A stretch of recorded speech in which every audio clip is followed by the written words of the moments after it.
The meeting of the Committee on Strategic Planning and Budget of the Board of School Directors will please come to order. Will the Secretary please call the roll? Director Garcia has asked to be excused. Director Herndon. Present. Director Jackson. Present. Director Leonard. Present. Director Seamson. Present. Director Zombor. Present. Director O'Halloran. Here. And Chair Gokul Gandhi. Present. There are 7 members present.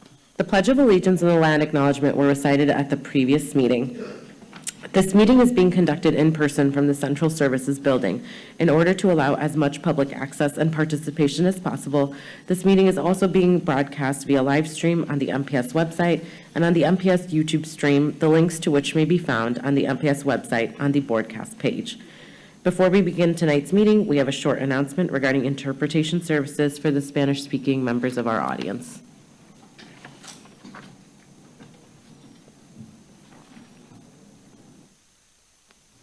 Buenas tardes y bienvenidos a la Junta Escolar de las Escuelas Públicas de Milwaukee.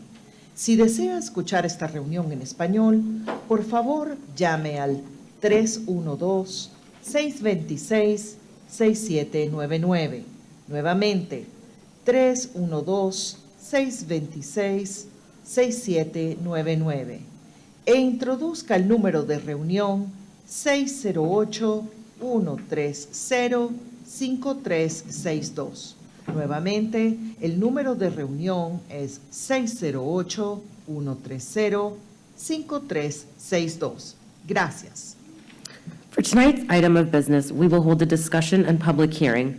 If you wish to speak, please fill out a speaker slip and bring it to our secretary, Ms. Koala. Virtual speakers are asked to remain on the platform until you are called upon. After speaking, virtual speakers may follow the rest of the meeting using the broadcast information previously mentioned. When you are called upon to speak, please state your name and spell your last name for the record. For the sake of fairness and to give everyone a chance to speak, the chair reserves the right to limit the length of time allowed to any one speaker. Written testimony will be accepted for transmittal to the board. Send this testimony to the Office of Board Governance, P.O. Box 2181, Milwaukee, Wisconsin 53201, or fax to 414-475-8071, or email it to governance@milwaukee.k12.wi.us. Just as a reminder, Robert's Rules of Orders dictates that all comments should be directed to the chair of the committee. Any questions or requests, including those from the public, committee members, or administration, are to be directed toward the chair, who will determine the most efficient way to address them. For the safety of all and to ensure the good order of the meeting, harassment or intimidation tactics of any kind will not be tolerated. Anyone who engages in such harassing or intimidating words or actions will immediately be asked to cease. If such behavior continues, a recess will be called and the offending parties will be removed from the meeting. Anyone ejected from this meeting may continue to listen to the meeting or access the agenda items online. However, the individual will not be allowed to join the meeting. No one other than members of the board, designated staff, and those who have been invited to present or participate in the items of business will be allowed on stage before, during, or after the meetings of the board and its committees. Finally, for our listening audience, if you wish to access this evening's agenda items and attachments online, you may do so by visiting the meetings, agendas, and minutes page of the MPS website. Now let's begin. Madam Secretary, please call the item on tonight's agenda. Madam Chair, that item is an informational overview and public hearing on the 2024-25 Superintendent's Proposed Budget. This is an informational item and public hearing. No action will be taken tonight. Would the administration please present the item? Good evening, Madam Chair and members of the Strategic Planning and Budget Committee. Keith Posley, Superintendent of Schools. I'm delighted to present to you the Milwaukee Public Schools proposed budget for the 2024-25 school year, which includes referendum funding approved by Milwaukee voters. In addition to maintaining an initiative started with the 2020 referendum, this referendum will allow MPS to increase school funding, expand art, music, physical education, and library media programming, sustain programming started with ESSER funds, such as the MPS virtual programming and tutoring, maintain dual enrollment and apprenticeship opportunities, and offer staff necessary cost of living increase. I have with me this evening Nick Simron, Simi Daniels, and Martha Kreisman are here to present an overview of the proposed budget. Nick? Thank you. Chair Kokagandhi, committee members, Nick Sinram, Director of Financial Planning and Budget Services. Tonight's presentation is divided into 6 major sections: an introduction to the budget and high-level summary, then an overview of the budget development process, followed by a review of the various MPS funds. We will conclude our presentation with a brief ESSER 3 grant program update and a final thought.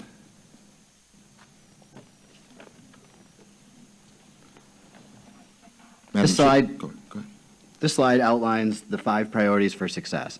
While the annual budget process contributes most towards fiscal responsibility and transparency, the resources dedicated through the budget support all 5 priorities.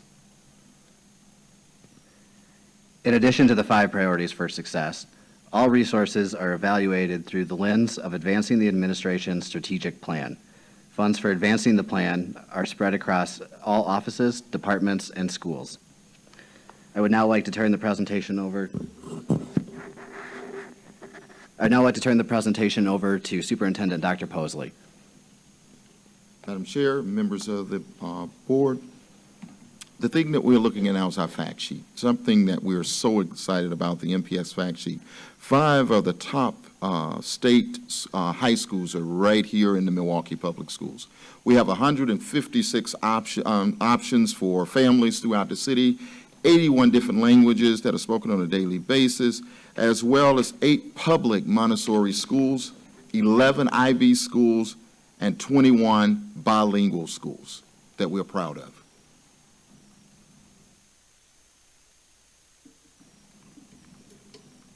Chair Gokangandi, members of the committee, Martha Kreitzman, Chief Financial Officer.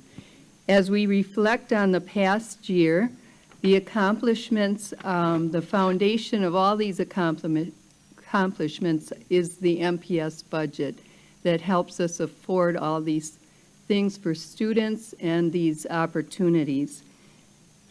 And we would like to reflect on the accomplishments of the MPS class of 2023, which is nothing short of extraordinary. Let us acknowledge the remarkable achievements of earning a record-breaking $121 million in scholarships. A $14 million increase from the previous year marks the largest year-over-year jump in scholarships since MPS began tracking this data in 2012. Furthermore, the growth and success of the Seal of Biliteracy exemplifies our commitment to fostering linguistic diversity and cultural understanding within our schools. With over 200 students enrolled in the program this year, surpassing our initial goal, we have not only expanded educational opportunities, but also enriched the fabric of our community. The onboarding of nearly 400 teachers and paraprofessionals through the MPS New Educator Institute demonstrates our commitment to investing in the professional growth and development of our staff. Furthermore, the establishment of the new International Teachers Institute underscores our commitment to providing inclusive and equitable education for all students, regardless of background or nationality. Moreover, the launch of Wisconsin-only Association Montessori International Montessori credentialing program represents a significant milestone in our efforts to innovate and diversify educational offerings by training future MPS Montessori teachers. Finally, the adoption of a single district-wide calendar following extensive community-wide studies and surveys reflects our commitment to efficiency, sustainability, and fiscal responsibility. In September 2023, a Milwaukee City Conference rebranding initiative was launched, complete with an ad campaign and a new logo and an athlete registration drive. Additionally, initiatives such as Girls on the Run Partnership and the Girls of Color Cohort Pilot Program are instrumental in promoting inclusivity, empowerment, and leadership among our students. Furthermore, the administration of Welcoming Schools training to over 1,000 staff members underscores our dedication to creating safe, inclusive, and affirming learning environments for all students. Similarly, the inaugural GSA Student Leadership Summit provides a vital opportunity for student leaders to come together, share experiences, and advocate for positive change within their schools and communities. The Department of Transportation rolled out the innovative Where's the Bus app, providing families with ability to predict arrival times, ensuring greater convenience and peace of mind for parents and students alike. In addition to academic and extracurricular achievements, our mentoring and youth development programs have had a profound impact on the lives of hundreds of students. Moreover, Milwaukee Recreation has seen a significant increase of 26% in teams participating in youth sports leagues, highlighting the growing enthusiasm and engagement in recreational activities among our students. Furthermore, in 23-24, nutrition services provided an outstanding total of over 8 million meals to our students, ensuring they have access to nutritious and balanced meals essential for their growth and development. Additionally, I'm delighted to announce that through the current fiscal year budget, Milwaukee Recreation has secured funding for a new community center, further expanding access to recreational and educational opportunities for our students and families. As we celebrate the remarkable achievements and initiatives within the MPS community, let us recommit ourselves to the core values of equity, inclusivity, and excellence in education. MPS will continue to build a brighter future for all students.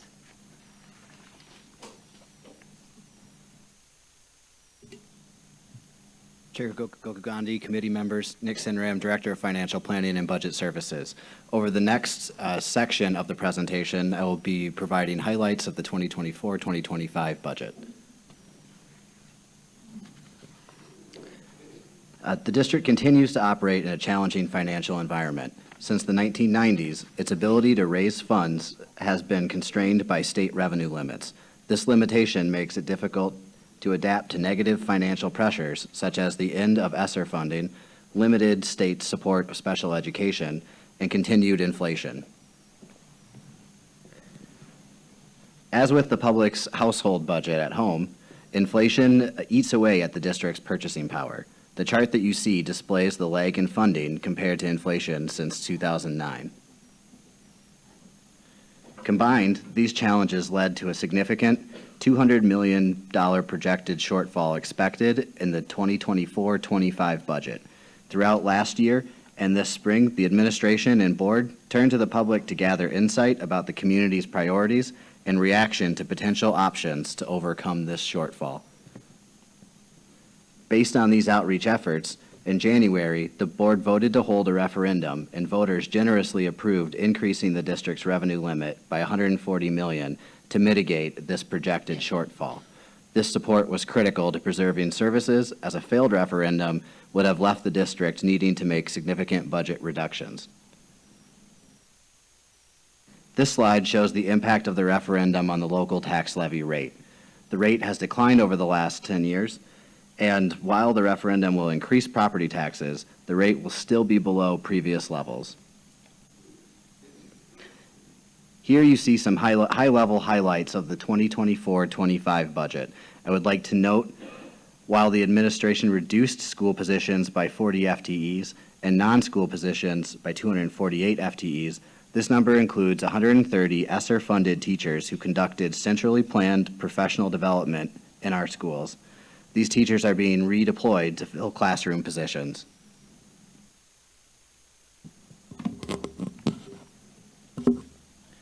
These changes allowed the district to preserve services such as art, music, and physical education, tutoring for students, mental health supports, and virtual education options.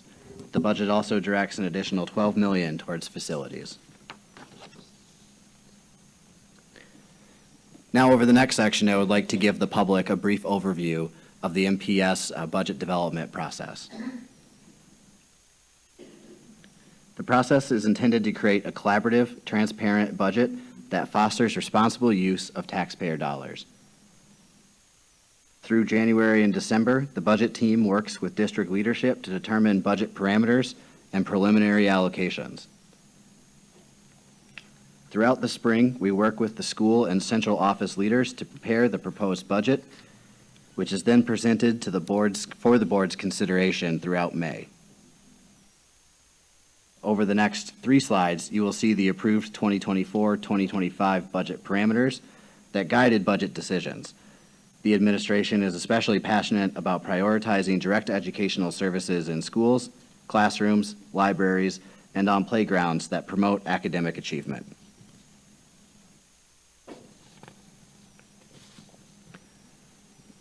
Next slide, please. Now I would like to turn the presentation over to my colleague, Simi Daniel. Thank you. Chair Gokul Gandhi, members of the committee, Simi Daniel, Budget Manager of Financial Planning and Budget Services.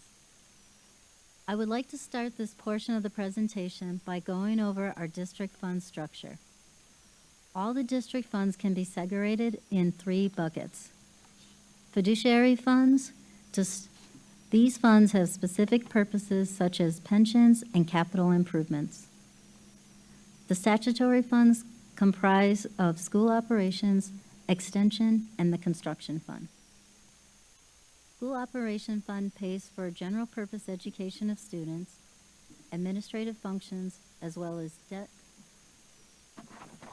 Thank you.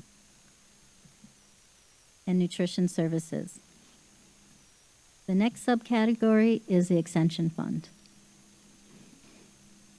This is a separate taxing entity that provides recreational activities for all Milwaukee residents. The third subcategory is the construction fund. This fund pays for the maintenance and improvement of MPS facilities. The last all fund is the non-statutory, which includes categorical grants. These grants are from the state and federal governments as well as private donors. The next few slides of this presentation will show a 5-year comparison of revenues and expenditures. Please note that this is a balanced budget with revenues and expenditures equal. This slide shows a segregated view of all the funds for revenue. The total revenue for FY25 is projected to be $1,470.5 million. This is a decrease from the current year by $137.4 million. The largest increase in the operations fund is $119 million. The nutrition fund has a slight increase of over $2 million.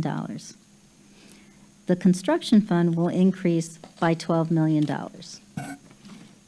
The extension fund has a significant decrease due to a reduction in the property tax levy. The total reduction of the extension fund is an estimated $76.8 million. The significant decrease in categorical of $194 million is primarily due to the loss of ESSER funding.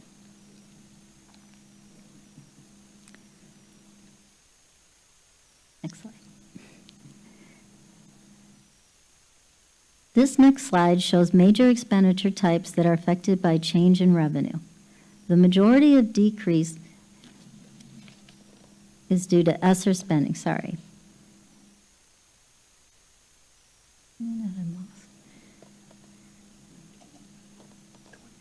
Are we on the right slide? Do Thanks. you need adjustment?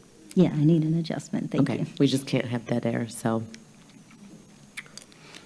Let's go to 26. Slide 26, Thank you. Secretary Koala. I think one more slide. The next one. Yes, this chart outlines the revenue It's- source. It's Sorry? not advancing. Someone needs to advance the slide. We're still on number 25.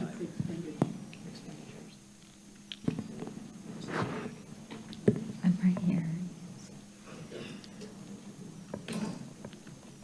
Do we need a, Thank you. okay, perfect. Thank you. This chart outlines the revenue sources for the school operations fund.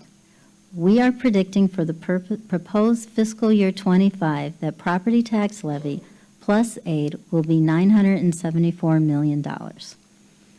This is about $124.6 million from the current year. For fiscal year '25, our total school operations fund is estimated to be $1,166.7 million. That is up about $119 million. We are also predicting state special education aid revenues to be about $60 million. This is a decrease of $7.3 million from the current year. Next slide. Expenditures for school operations. Most of the expenditures are attributed to salaries. This is because we are a service organization.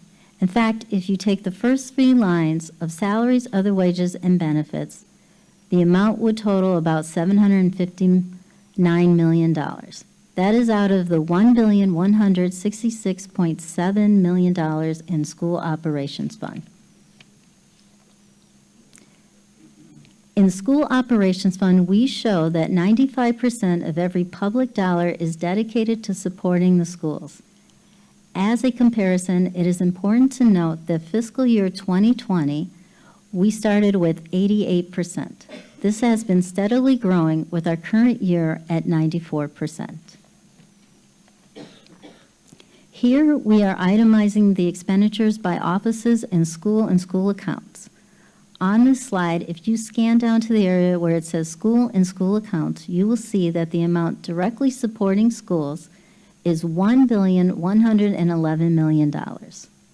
That is out of the $1,166.7 million budget. Please keep in mind that central services also support our schools.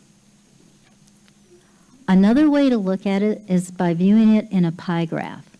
The blue area represents $1,100.7 million in schools and school accounts, which is the 95% of the $1,166.7 million of the total funding.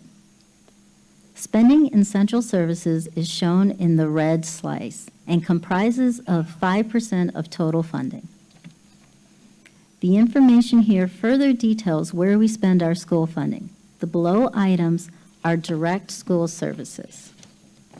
$205 million in special education services, $53.3 million in art, music, physical education, and library media, $45.2 million open enrollment, $59.1 million school office staff, $65.7 million in transportation, $39.2 million building operations, $22.6 million world languages, $5.3 million supplemental school support. Now, these aren't all the costs, but these are some of the major drivers. Then when we look at non-school-based expenditures, the majority is spent in benefits. The projected total for benefits district-wide is $317.5 million. Also, other non-school-based expenditures are $52.8 million central services, $37.3 million in debt services district-wide, and $28.1 million in utilities district-wide. Next, we'll go over the nutrition fund. The nutrition department provides lunch, breakfast, and other meals to our students. This fund is projected to be over $60 million. The increase is expected to be almost $2.5 million. The vast majority of our funding comes from the federal government, which is over $55 million. The following slide shows a breakdown of spending by category. Over $27 million is projected to be spent on salaries, other wages, and benefits. Also, almost $30 million is spent on food and supplies. This slide shows how the nutritional department is segregated. The majority of the department's use of funds is primarily focused on providing meals. These next few slides will go over the construction fund. The construction fund is largely funded by a property tax levy. The total for fiscal year '25 is expected to be $19.1 million. This is an increase of $12 million from the current year. The two primary revenue sources are property tax levy and rental revenues. The next slide shows the construction fund by spending categories. The majority of the fund is spent through contracted services, which is about $17.2 million out of the total budget of $19.1 million. This slide shows the majority of the construction fund is spent maintaining MPS buildings. This is to ensure that our buildings are operating efficiently. This cost is projected to be over $14 million. These next slides will give an overview of the extension fund. Most of the revenues, almost $30 million, come from the property tax levy. The property tax levy will decrease by $82.6 million. There is also a plan to use applied surplus of $5.8 million in the extension fund. It is important to note that the extension fund is not under the revenue limit. The expenditures for the extension fund are mostly purchase services. Some of the purchase services are for playfield updates. They also spend over $17 million on salaries, other wages, and benefits. Total expenditures are projected to be over $37 million. This chart highlights the use of funds provided by the Extension Fund. The Extension Fund supports recreational and enrichment programs for youth, adults, and families throughout the city of Milwaukee. A wide range of year-round programs aims to enhance and strengthen the community by promoting healthy lifestyles, personal development, and fun through memorable recreational and educational experiences. Categorical revenues are our district grant funding. This chart depicts the major grants that MPS receives. Categorical funding is projected to decrease by $194 million. The total is projected to be almost $187 million. The significant loss in categorical funds is due to the expending the ESSER grant. Other major grants include Title I, IDEA, which is for specialized educational services, and Head Start.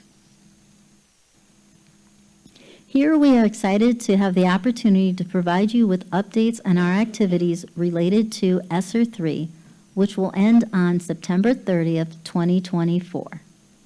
This chart shows spring 2024 ESSER 3 budget summary as of February 29th, 2024.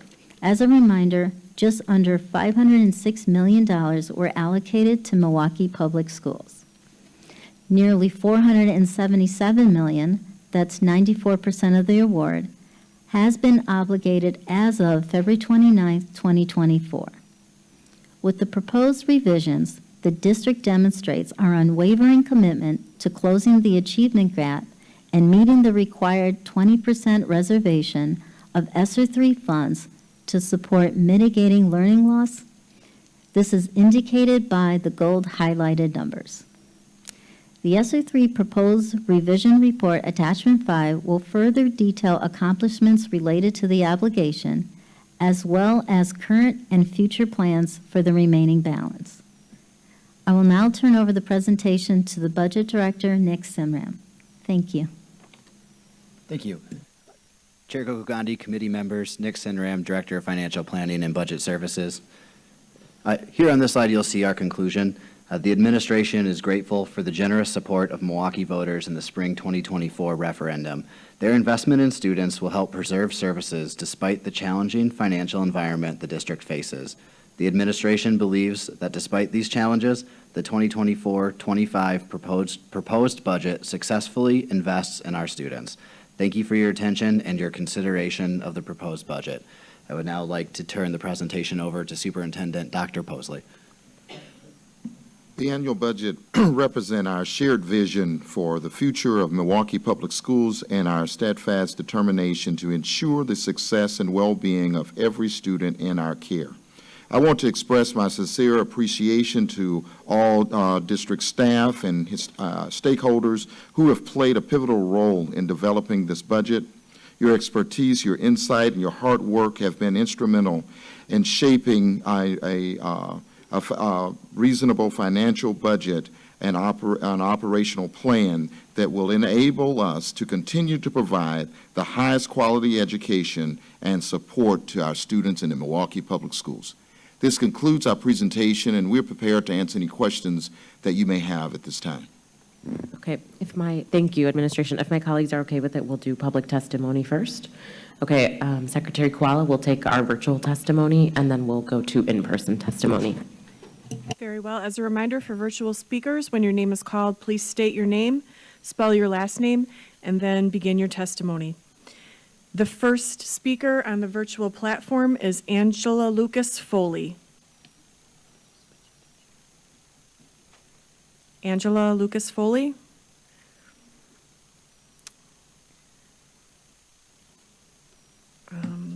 Okay, we'll move on to the next speaker. That is Becca Martin.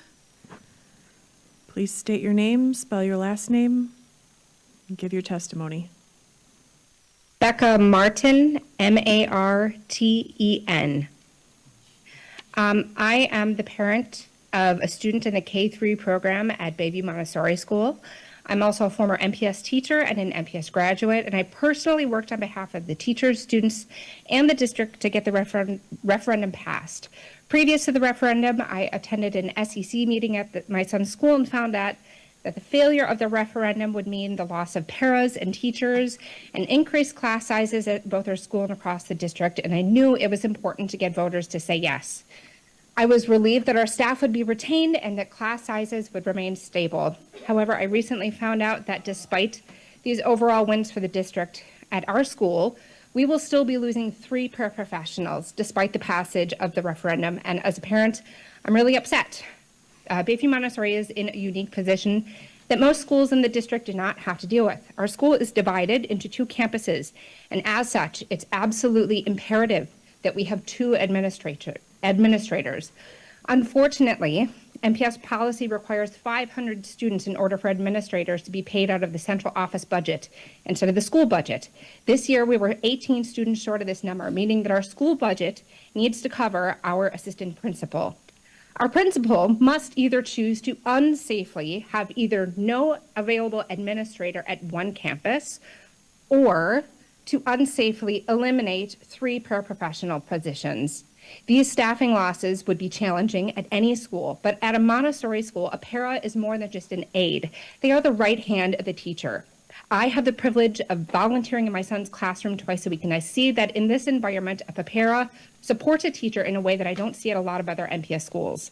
I cannot overstate that the absence of these 3 paras or a second administrator next year will be creating an unsafe learning environment. We have a fantastic staff, and I cannot imagine a faster way to burn out teachers and decimate a highly successful school in the district than by taking away this necessary support. Thank you. Thank you. The next virtual speaker is Robin Harris. Robin Harris. Okay, we'll move on. The next virtual speaker is Logan Owens. Logan Owens. I am Logan, last name spelled O-W-E-N-S. Thank you. I would like to speak to the loss of the jobs counselor at Golden Myers College and Career Center in District 4. Our jobs counselor, Miss Tricia, has been a very important part of my high school experience. Even though only arriving this year, she has helped me get multiple internship opportunities and has helped many other students. Jobs counselors in schools have been immensely helpful to me and my fellow students, and the loss of them in the budget goes directly against many of MPS's goals, like expanding internships, apprentices, and trades. This program has not only been effective at Golda, but has been effective at other schools also. Having And I've even referenced friends. If they say, hey, I need a job, I tell them, go to Miss Trisha. She is able to find opportunities and is able to get kids into careers they love. As class of 2024 graduating this year, I am starting an internship at Northwestern Mutual.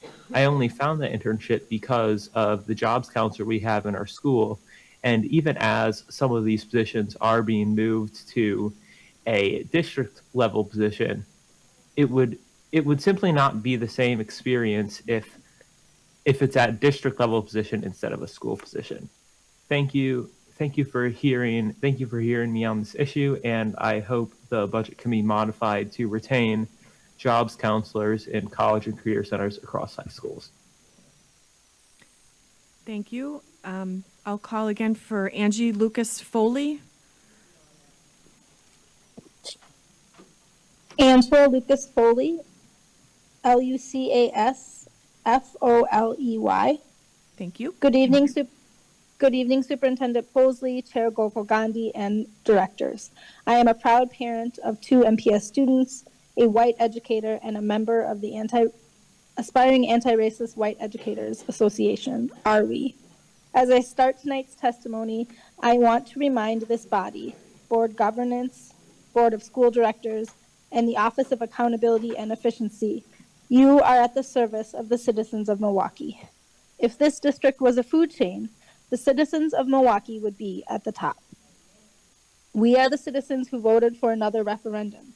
We are the citizens that put our faith in you to educate all of our children, not just the children attending the flagship schools.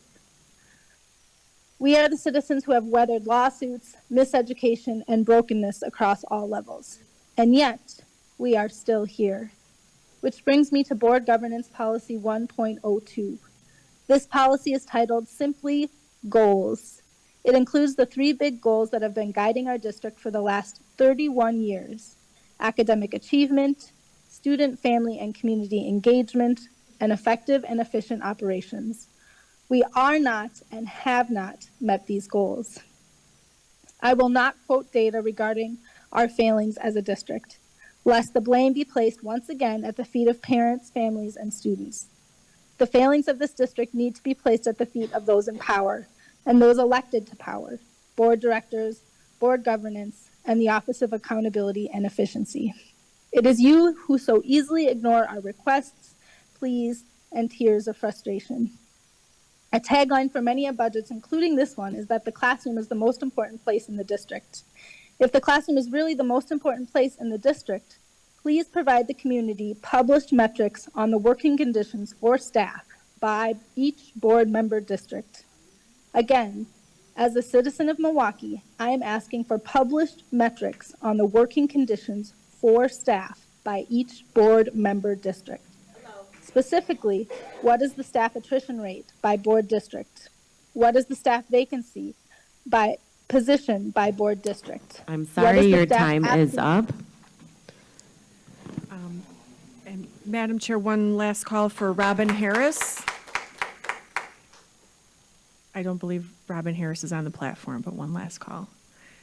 Okay, and we'll check in again. That was the last virtual speaker, and you have the registrations for the audience members. Okay, great. Please correct me if I say your name wrong. We will start with Quinton Claiborne.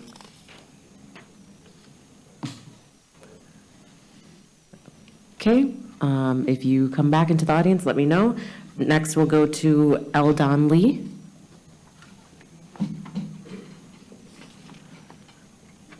Okay, next we'll go to Christopher Guru.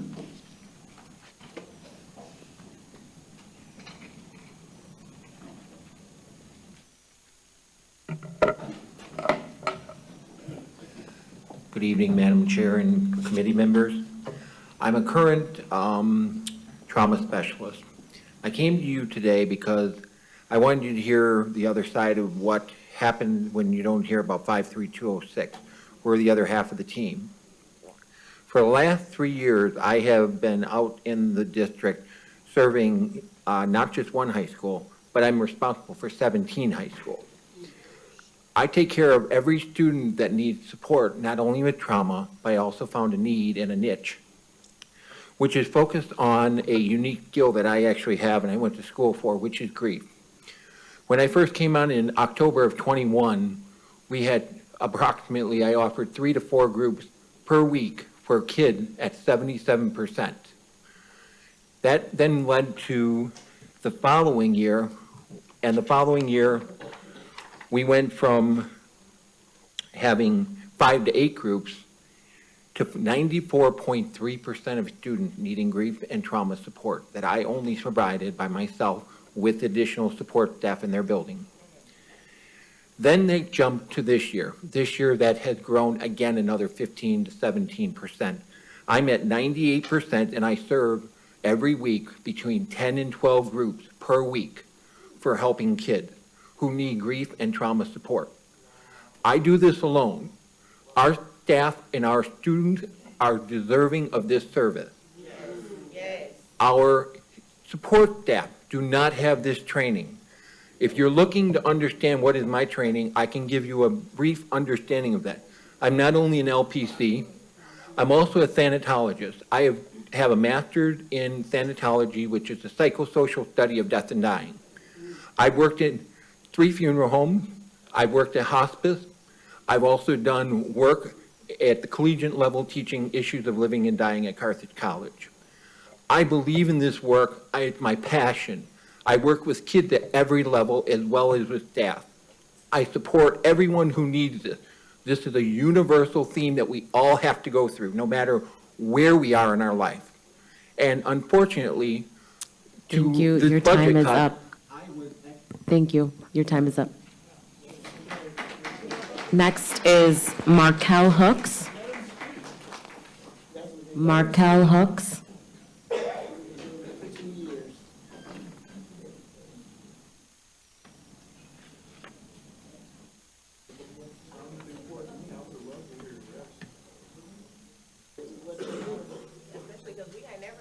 We've been doing this 2 years. We need a lot of them from our community. Milwaukee Public Schools belongs to taxpayers, not the board. Said that many times. They don't like nothing. Marquel Hooks, Hooks. Good evening. I'm here to advocate for the full funding of the Office of Induction and Support. I understand that tough decisions need to be made to address the budget shortfall, but one has to be careful not to make cuts that will create larger challenges. The work of district mentor teachers meets all of the goals of the Milwaukee Board of School Directors. Studies show students who have teachers supported by mentors outperform those that don't. We engage with teachers and their students and provide strategies to support their families and communities. Our office also has a long-standing reputation of operating efficiently and effectively, but we will not be able to continue to do so at the same capacity with the reduction in staff. Thank you. Thank you. Sorry for saying your name wrong. Next, we have Vince Tony. Is it possible for me to yield my time to the gentleman over here? You promise me? I'm going to look to our secretary. Madam Chair, that type of request it's your call whether to allow that. I guess if that's what you'd like to do, then you're giving up your speaker slip to the gentleman? Okay, go ahead.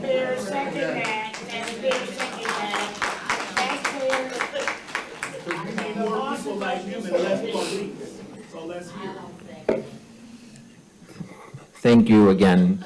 As I was saying before, this particular service is not just for students, but it's also for our staff. This is a unique opportunity for MPS to understand this. What I was saying before also was, due to the referendum budget cut, I was excess. I was cut from the team.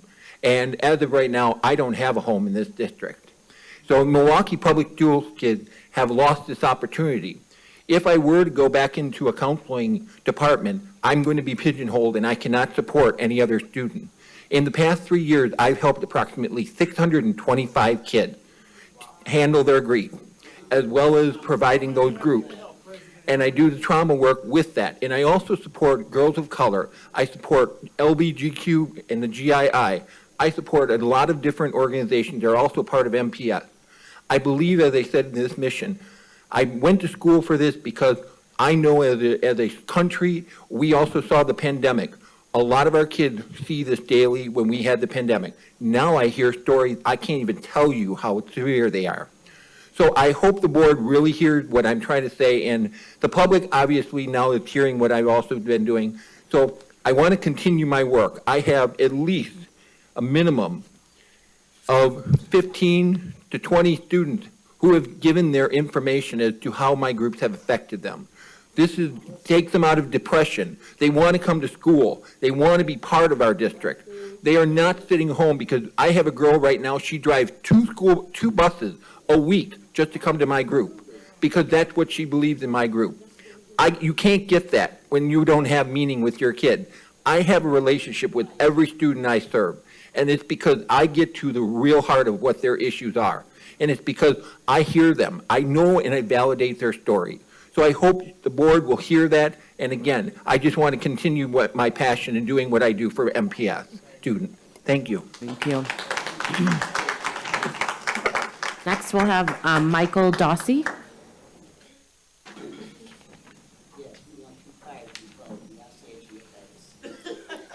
Yes, good evening, board members. This is my first board meeting. I have about 6 items I'd like to address real quick. If you could please state your name and spell your last name, and then begin your My testimony. first and last name is Michael Dawsey. Last name is spelled D as in David, A-W-S-E-Y. In 2016, when Fox News came out with the statistics, the percentage of white teachers in MPS hires, at that time, it was 93%. 2023, it was 73%. The main thing right now that I'm trying to address right here is that the reason why you continue to have low test scores, low test scores in math and reading, because we don't have enough black teachers in the classroom. We don't have that, okay? And also the reason why you have a lot of black students that have stopped enrolling in MPS schools, because they find that education with MPS is very boring. It's very boring and stuff, and it does not represent them, okay? Especially when you start talking about history and social studies. I have addressed this issue many times, as early as November last year, to the new superintendent, Ms. Underlie, okay? With her as well as her staff. Neither one has even responded to me. The thing that I recommended for her, to propose to her, is that any black teacher that has more than 10 years teaching inside the inner city, they should be automatically qualified to pay their money to DPI and get their license. That's how it should be, okay? And also by doing that, I believe that would increase the test scores in math and reading. I myself is a math teacher. I've been teaching math since 1999. Every level of math, I have been seen inside the newspapers, working with at-risk children, winning first place awards in math in middle school and high school since 1999. I have proposed to have a grandfather clause for all black teachers that have at least 10, 15 years experience teaching. Should be a grandfather clause with DPI to automatically grant them their license. That's how it should be. Thank you. Our next speaker, sorry, your time is up. Sorry. Our next speaker is Andrew Wade.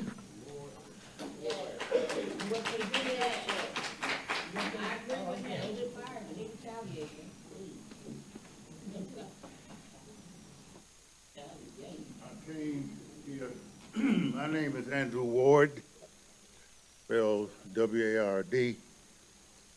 I came here because I saw the meeting, the last school board meeting, and too much disrespect was given to the director, the president, Ms. Herndon. She does not deserve it. And the people, I know what I'm talking about. I'm talking about. Can you please direct your comments to the budget? Please do. Last board meeting, they were calling for the resignation of the president. Sir, your I have comments no have to be problem about the with that. budget. I had no problem with that, except I saw no reason. They stated no reason. I have talked to, Sir, your comments have to be about the budget. So if they're not about the budget, if they're it's not about the budget, just Great. like the last man said. He was talking about, everything gets down to dollar. That's right. So anything I could say is about the budget. Too much money is wasted in MPS with these schools with very low enrollment and schools, and we have vacant schools, and the budget for MPS has to support that. I had a suggestion that I made many times. We have a shortage of STEM teachers. And since we don't have enough STEM teachers, why don't we have one place where all the students can go, or it can be virtual, and every student can get an adequate education in the STEM subjects. And I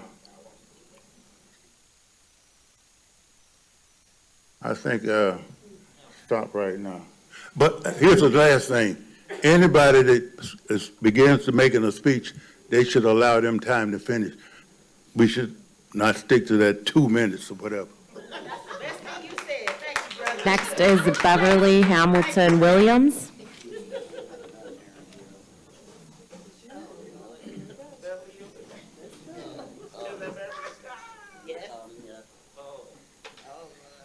Going to the podium. They've done nothing to earn my respect. Going to the podium. Okay, here we go. This is the only budget meeting I will be at. Okay, I'm gonna say what I have to say to you all. I am the director of Community Voices of Milwaukee's Children. Ma'am, would you please spell your last name for the record? Hamilton William, Hamilton hyphen Williams. Thank you. Our group submitted a taxpayer complaint that needs to be addressed by this taxpayer-elected board about the budget immediately as new business, which includes the deception with the $252 million tax referendum and immediately cutting positions needed in black hyper-segregated Milwaukee, just as you all have underfunded the black schools in segregated Milwaukee since the tenure of Superintendent Keith Posley, according to Matthew Chasen. We are not here to review another fabricated, colorful budget from the current administration. Matthew Chasen, MPS Accountability Director, sitting right over there, has already revealed that the MPS administration does not use funds for the areas revealed to the public in an audio. Director Chasen, can you explain that $100 million you said? Not all comments will be directed to the chair. Okay, well, I'll finish. I'll submit it. I'll finish. We submitted that audio to do nothing, retiring DHism. We want a hold on all staffing cuts, an external audit from 2018 to 2024, an investigation of the 14 issues in our complaint that you all have ignored for years about Superintendent Posley, which includes, once again, underfunding black schools on the north side by millions since 2018. And we want the removal of the current administration, including Martha Kreisman, who creates the budget with Posley for years, okay? For causing the current MPS administration so as not to cause any further damage to the board's dereliction of duties representing the interests of Milwaukee taxpayers. We have all intentions of making sure the MPS gets back on track without several of the current board members and definitely most of the current MPS administrative cabinet, Martha Kreisman, with the current superintendent. MPS belongs to the Milwaukee community, not you all. You were elected. We can take you out. It is about our children. We have the power. Now, what I want to know, because I want to... Thank you. Your time is up. Your time is up. Our next speaker is Lashina Evans. Our next speaker is Lashina Evans. Your time is up. Your time is up. Our next speaker is Lashina Evans. Ms. Evans, please make your way to the podium. Thank you.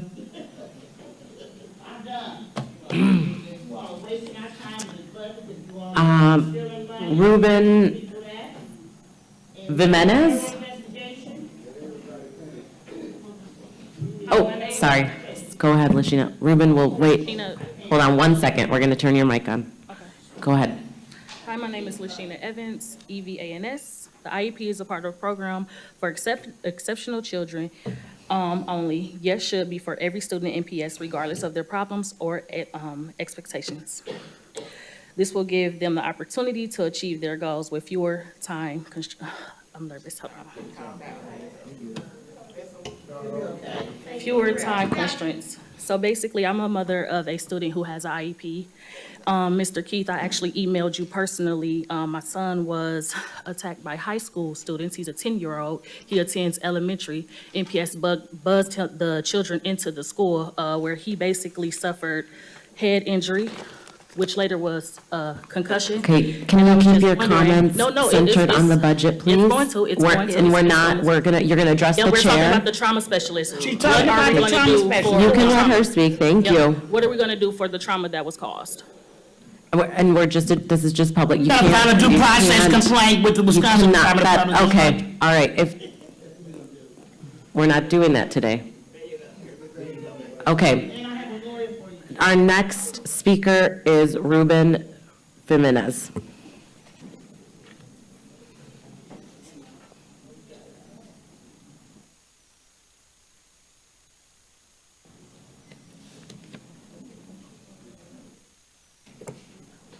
My name is Ruben Jimenez. It's Jimenez. I go to Golden Mayer. I'm 17 years old. And as a student who relies heavily on community services and support, I am saddened by the continuous impacting programs getting cut. I recently discovered that students will suffer due to 2 programs getting budget cuts. BLMA is an organization that I hold very close to my heart, as well as many other middle and high schoolers across our district. BLMA embraces both achieving and struggling students. BLMA staff like Mr. Nadine's, Mr. Paul Moga, and many others have been supporting us students by guidance, mentorship, and fundamental life skills. We go on a few excursions a year, which we learn more about our history as Black and brown men, while also building relationships with other influential men in our district. I've gained and benefited from these relationships. BLMA is one of the few organizations that address and help narrow the achievement gap in MPS. Secondly, as of this moment, there is no position of our work-based learning coordinator at my school for next year. Currently, we have the privilege of having Ms. Patricia Jacobs. Work-based coordinators provide access to apprenticeships and trade school opportunities. In my case, she provided me with resources to obtain my CNA license without the financial burden of $1,500. With coordinators like Ms. Jacobs, students will have access to direct paid apprenticeships or the opportunity to explore more fields that they haven't been yet introduced to. With the proposed budget cuts, there will be no space left for coordinators like Ms. Jacobs. Losing such valuable staff members hinders students' ability to obtain wonderful career opportunities that coordinators have established. Myself, for example, I will be able to work as an experienced CNA during high school, then transition into college and have a reliable income compared to a minimum wage job. I myself, along with my peers, are disappointed that someone with the most valuable impacting programs are losing funding.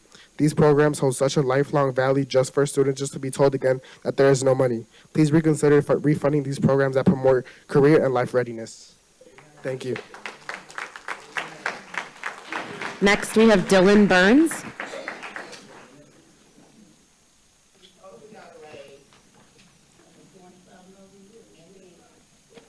My name is Dylan Burns, B-U-R-N-S. I am the proud son of Daryl Burns and a junior at Golden Mayer High School. I am addressing Agenda 1 in the risk of losing resources for BLMA, the Black and Latino Male Achievement Program. This program has had an incredible impact on the community of Black and brown men in MPS schools. Through BLMA, we have been given opportunities to work with professionals, learn about different career paths through workshops, and network with others.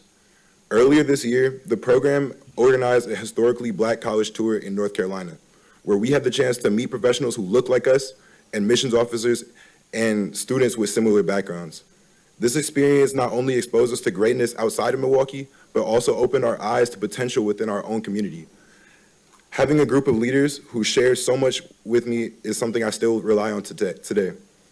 In my own high school, BLMA has also implemented a high school to middle schooler mentoring program.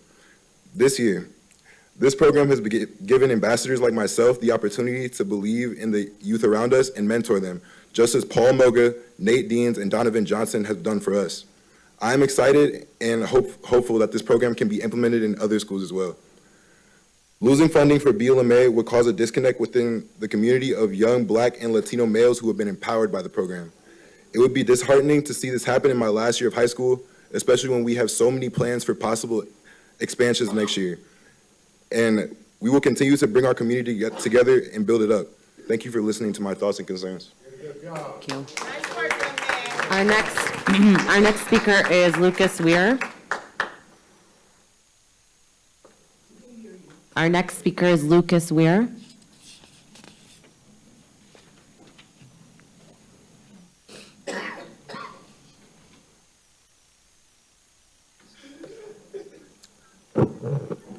Lucas Weir, W-I-E-R-E-R. Good evening, Superintendent Posley, Chair Gokul-Gandhi, and members of the board. I want to start by lifting up the voices that we just heard. Not all CO cuts are equal. As a former culturally responsive teacher leader, I was funded out of central office, but taught at Obama SCTE. In my time at Obama, I worked part-time as a teacher and also did work with colleagues in my building and across the district to develop culturally responsive and restorative mindsets in an effort to improve relationships with students. In my last years there, I taught a full complement of classes, including ethnic studies, restorative practices, and the history of rap. My former position and ethnic studies positions at high schools across the district will no longer be centrally funded, and those are teacher-disguised cuts. This is true of other cuts as well, including the end of school support teachers that we've been told was coming for well over a year. I suspect that the rationale behind the elimination of SSTs, mentor teachers, instructional coaches, is to fill the already existing vacancies in our classrooms. Although this is not ideal, it does provide an opportunity for the district to develop a more equitable process to fill the many teaching vacancies that still exist. Speaking as a high school teacher, it should not surprise anyone that certain high schools are viewed as more desirable destinations for teachers. How will this radical shift of 130 teachers back into the traditional classroom be done in a way that helps to support and improve schools that are struggling to fill their vacancies?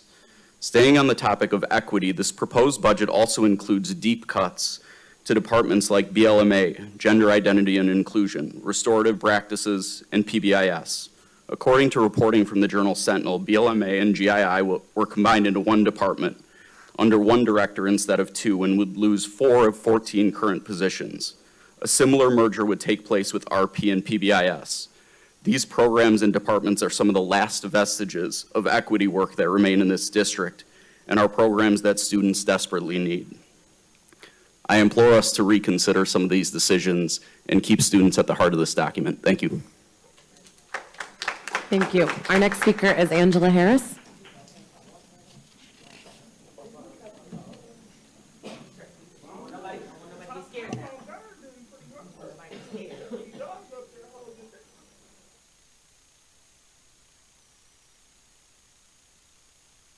We make a lot of people nervous.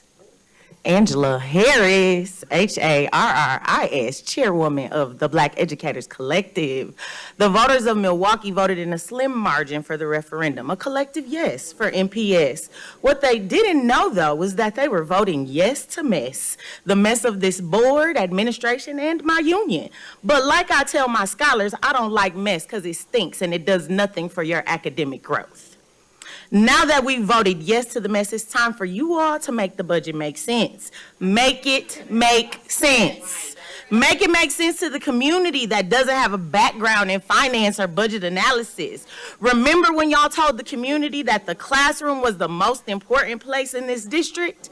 Then explain why you're cutting student-facing positions and disguising them as central office cuts. Why weren't those funds reallocated back to the schools so that they could use those valuable resources? With an annual budget as much as 10 NBA sports teams and a superintendent that makes nearly as much as the President of the United States of America, make this budget make sense.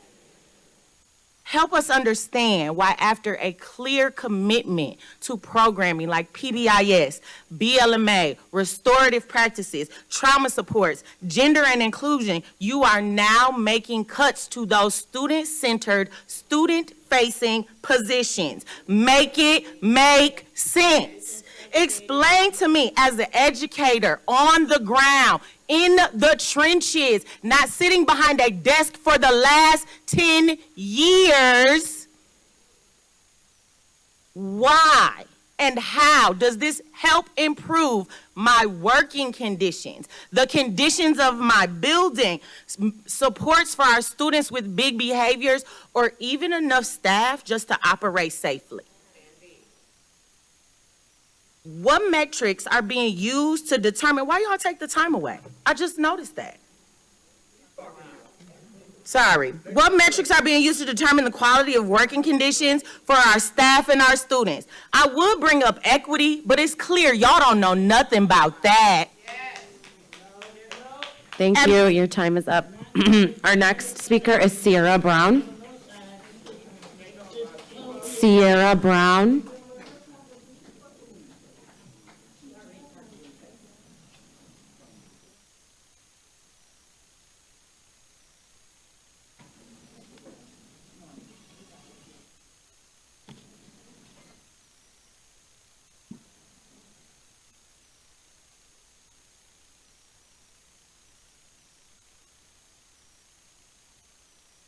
Is the mic on?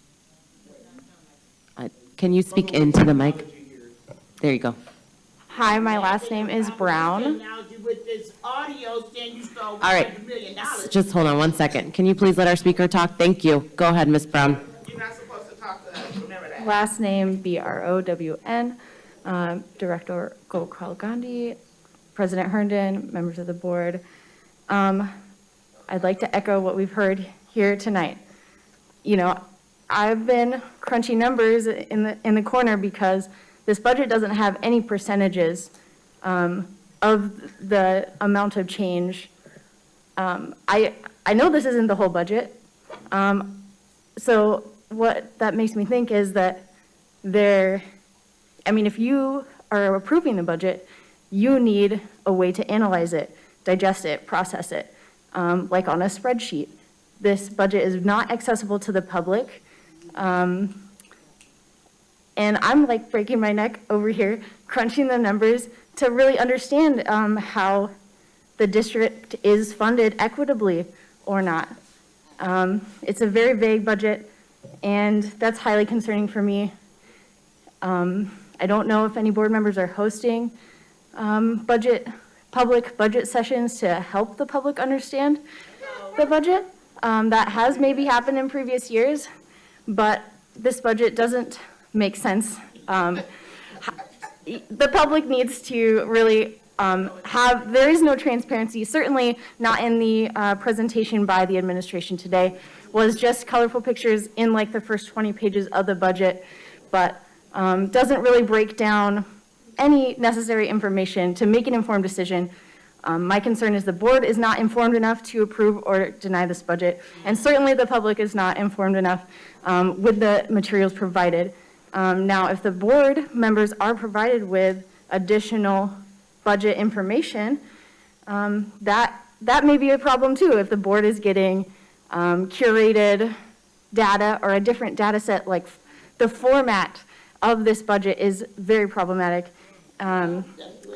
So that's my biggest concern, but y'all need to make the budget make sense. Thank you. Our next speaker is Katie Caldwell. Matt, can we set up a meeting over this audio and the 30 million you said was missing? I just want to know. I just wondering. I mean, my phone's not loud enough for everybody to hear it, but it's here. 30 million. Can you explain that to us, please?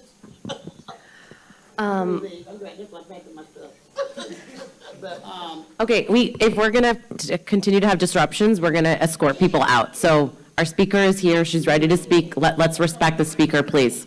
Go ahead, Ms. Caldwell. I'd prefer no one get escorted out, thank you. I'm Katie Coldwell, the last name's Coldwell. I'm here on behalf of the Restorative Practices Department. I'm in my 5th year as a Restorative Practices coach, and we have co-authored this message to express our concerns about the 24-25 budget proposal, which reduces staffing levels in the Restorative Practices Department. The reduction of 4 coach positions and the director position will be a significant setback to system-wide expansion and impact on students, families, and community. The current budget proposal is a clear deviation from board priorities related to the Office of Civil Rights case, as well as the Action Resolution Black Lives Matter, Action Resolution Restorative Practices, Action Resolution Anti-Racist, Anti-Bias. The proposed budget directly contradicts our district's duty to address disproportionate disciplinary practices and transform the harmful aspects of school culture and climate that consistently oppress the learning and the joy of our Black and brown students. I know it, they all know it, you know it.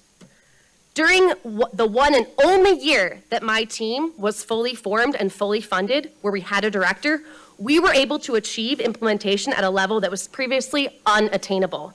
At the K-8 school where I currently coach, office discipline referrals have been decreased by 40% in the last year, while restorative classroom interventions have increased.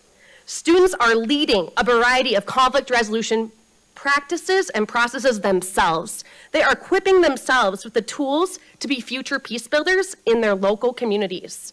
Slowly but surely, restorative practices, supported by school staff, is empowering students to dismantle the school-to-prison pipeline that they are unfortunately a part of. They are the ones dismantling it. They're dismantling that work for us. Thank you to our students. Thank you to our students. The true value of equity and anti-racism work within MPS is never, ever, ever going to be fully realized because of the lack of consistent, collaborative, centralized commitment on part of this school administration. Please, please, let's change that, and let's change it today. I invite you to deepen your understanding of restorative practices by attending professional development. Thank you. Your time is up. Thank you. Our next speaker is Anita Garrett. Our next speaker is Anita Garrett. Okay, I'm leaving now, but I really want to know, did the FBI Anita really come Garrett. and confiscate you guys' computers? Thank you, Ms. Garrett. You can come to the podium. Find out, reporters. Please find out. Hi, my name is Anita Garrett. It's spelled A-N-I-T-A, Garrett, G-A-R-R-E-T-T. As you know, I've came to the school board meetings many of times, and my advocacy is healthy school meals for all.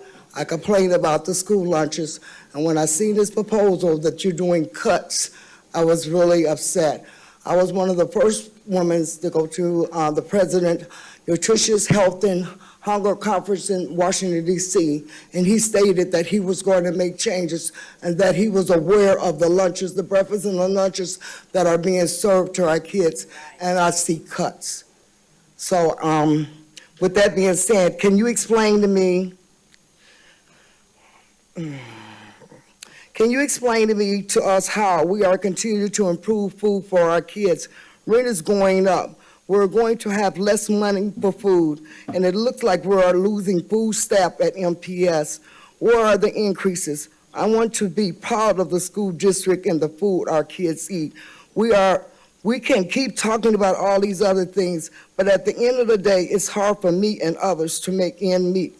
Our kids are coming home hungry. It's about to be summer, and the kids are going to eat through, I'm reading through food pantries. How is this district going to ensure that we stay on track to service more and better meals to our kids? Our last speaker is Cara Singerland.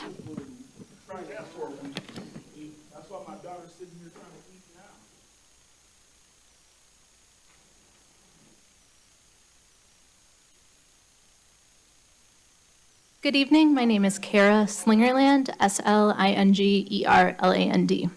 Director Gokul Gandhi and committee members, I'm testifying as a concerned Milwaukee citizen, literacy advocate, and MPS teacher. I'm concerned about the direction in which this budget points us for personal, professional, and ethical reasons. This budget is unethical because it doesn't do what it says it's going to do. The third guiding principle on page 5 states that a budget priority is to reallocate resources to boost academic achievement, particularly through small group instruction in literacy, English language arts. This budget does not reallocate resources to boost academic achievement. Instead, it cuts teacher positions. On page 3B/7 of the budget, you'll find a line that eliminates my position as an instructional literacy coach next school year. It is coded as an innovation coach. This was my first year serving in the role, and I was unceremoniously accessed on April 5th, 3 days after the referendum passed. I was completely blindsided, as I have 9 years of teaching experience in the district and English, journalism, reading teacher, and reading specialist certifications. I was the Dr. MLK Teacher of the Year in 2023 because my students outwrote every other student in the county for 2 years in a row, and now I have no idea what I will be doing next school year. This experienced, highly qualified, award-winning teacher was not shifted into a direct teaching role, as administration incorrectly stated earlier. In fact, because I was informed of being accessed after the first hiring cycle, there were no high school English vacancies. I left a great school home, Riverside, a school I was happy at and effective in, that I left to try to have a wider impact, only to be discarded less than a year later. Clearly, there is no long-term, let alone short-term, financial planning by the directors, which is further evidenced by the -11 to-be-determined positions on the same page. No school budget has any TBD positions, so why is it allowed in the district budget? Why is it okay to have director-level positions filled with admin whose teaching licenses expired so long ago that they haven't been certified to teach in this millennium, and who do nothing to uphold the department's mission of integrating reading and writing? It isn't ethical, and it isn't right. It isn't ethical to cut literacy teacher positions and then on the same page of the budget, add almost 8 literacy specialist positions for just under $1 million. There is one high school literacy coach for the entire high school region next year, one coach to push for and work with curriculum reps to maybe finally replace 11th and 12th grade textbooks from 2009. In the 900-plus page budget document, the ACT test isn't mentioned once, a test that is mostly literacy and the only state test students can take that can actually open up possibilities for them. It isn't Thank you. right. Your time is up. Thank you. Secretary Koala, can we circle back to our online testimony and see if anyone is on the platform? Certainly. The one speaker that we did not hear from is Robin Harris. Is Robin Harris on the virtual platform? Robin Harris? Okay. I don't believe so. Okay, thank you. A note that the budget is available and online in the MPS portal, so if you would like to access it, it is available there. We will now go to board directors for questions. I'm just going to go in alphabetical order if you are all okay with that. And then we'll do round 1 of questions and follow up, and then round 2 of questions. So have your first question prepared just so that we can get through everybody for the first round. So I'll start with President Herndon. My question, can you hear me? My question is related to some of the things that we're hearing tonight about accessing the trauma specialists and the last one, the literacy coaches. How do we balance that out with the services that are so greatly needed? And in addition to that, those that we've had added many of these positions with the ESSER funding. And I know that the ESSER funding ran out. I do know that. But in addition to that, we need to squeeze some pennies to try to, even if we have to access one is too many, but when we're talking 5, 6, 7, 8 positions in some instances, we need to figure out what can we do about it. Administration.